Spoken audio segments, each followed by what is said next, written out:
Bismillahirrahmanirrahim. Assalamualaikum warahmatullahi wabarakatuh. Alhamdulillah, terima kasih ya Allah telah Engkau berikan kesehatan, umur panjang dan berkah, dan semoga kita selalu dapat menjadi manusia yang beramal soleh. Sholawat dan salam kepada Nabi Muhammad SAW. Allahumma sholli ala Muhammad wa ala ali Muhammad kama sholaita ala ali Ibrahim innaka Hamidum Majid. Saudara-saudaraku, hidayah bisa bermakna kemudahan dalam beramal soleh. Orang yang mendapat petunjuk atau hidayah, maka dia akan bertakwa kepada Allah Subhanahu wa Ta'ala. Kalau hidayah sudah hadir, sholat dan mengaji akan rajin, bahkan mengeluarkan infak dan sedekah menjadi mudah. Hidayah bisa juga berarti perlindungan Allah dari masalah yang dihadapi. Selain itu, jalan menuju kesuksesan dan kebahagiaan. Kata hidayah sering berbentuk jamak, yaitu hudan. Jika Allah Subhanahu wa Ta'ala sudah memberikan keutamaan, maka semua orang ingin mendapatkan. Lantas bagaimana dengan cara mendapatkan hidayah itu? Yaitu sebagai berikut. Ada dua cara seperti yang dijelaskan dalam Al-Quran. Yang pertama, tingkatkan takwa kepada Allah Subhanahu wa Ta'ala. Bentuknya lebih banyak dalam ritual ibadah. Semakin banyak takwa, akan semakin banyak hudan datang. Orang tua berpikir agar anaknya dekat dengan Allah Subhanahu wa Ta'ala, namun yang baik banyak, tapi yang saleh jarang. Bahkan wahyu yang diterima Nabi Muhammad SAW sama seperti nabi-nabi terdahulu, hanya saja Nabi Muhammad SAW lebih sempurna. Semua nabi sholat, yaitu untuk meningkatkan takwa. Kalau sudah meningkatkan takwa, maka akan dimudahkan segala urusan. Allah berfirman, barang siapa bertakwa kepada Allah Subhanahu wa Ta'ala, niscaya dia akan mengadakan baginya jalan keluar dan memberinya rezeki dari arah yang tiada disangka-sangka. Surat At-Talaq ayat 2-3. Jika ingin bahagia, maka kalian tingkatkanlah takwa. Jika mengulas sejarah para imam, misalnya Imam Al-Bukhari, kalau ilmu dibacakan sekali saja, langsung masuk ke hati. Imam Asy-Syafi'i dibacakan sekali langsung masuk. Beliau langsung hafal kitab Al-Muwatta atau kumpulan hadis yang begitu tebal. Jadikanlah sabar dan salat sebagai penolongmu. Dan sesungguhnya yang demikian itu sungguh berat, kecuali bagi orang-orang yang khusyuk. Surat Al-Baqarah ayat 45.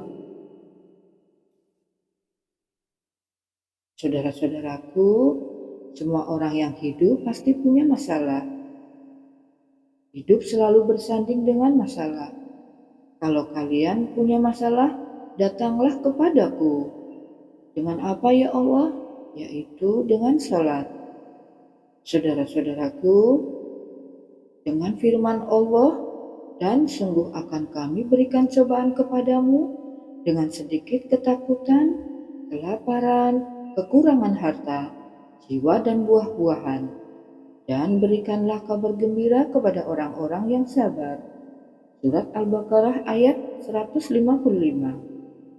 Dalam ayat lain Allah berfirman, Allah tidak membebani seseorang, melainkan sesuai dengan kesanggupannya.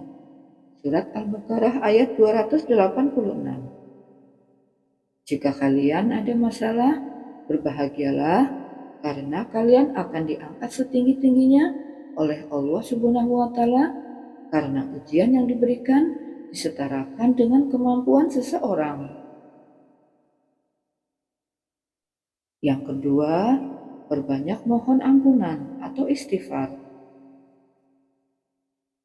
Saudara-saudaraku yang dirahmati Allah Subhanahu wa taala, marilah kita berikhtiar untuk selalu taat dalam ibadah agar kita sekeluarga dapat menuju surga bersamaan. Api neraka itu sangat panas.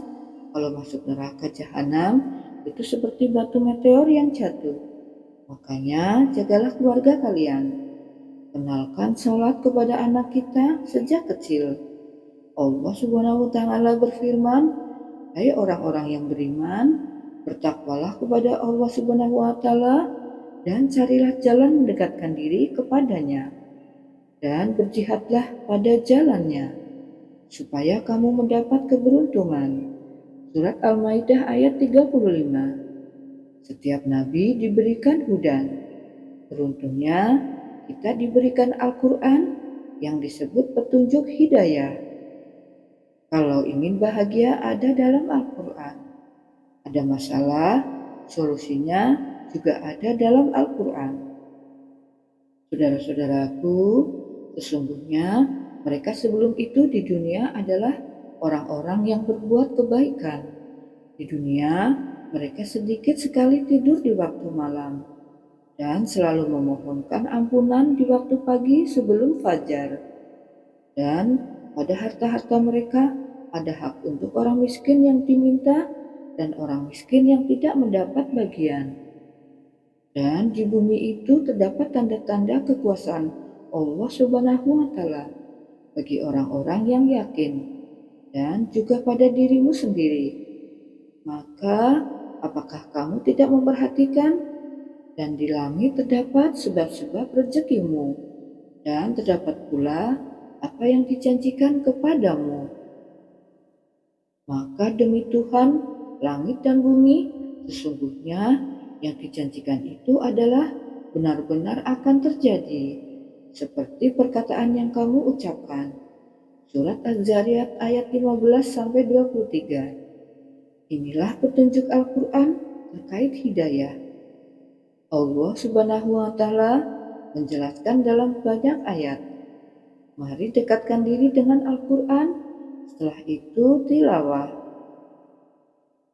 Jangan tinggi-tinggi dulu. Dari Abu Hurairah, ia berkata bahwa Rasulullah bersabda, siapa yang menempuh jalan untuk mencari ilmu, maka Allah Subhanahu wa taala akan mudahkan baginya jalan menuju surga. Hadis riwayat Muslim. Saudara-saudaraku, demikian motivasi ini, semoga bermanfaat bagi kalian. Mohon dibantu subscribe agar channel ini tetap berkembang dan menjadi motivasi agar kita selalu menjalankan ibadah dengan rutin. Mohon maaf bila ada kata-kata yang salah. Wassalamualaikum warahmatullahi wabarakatuh. Syukron.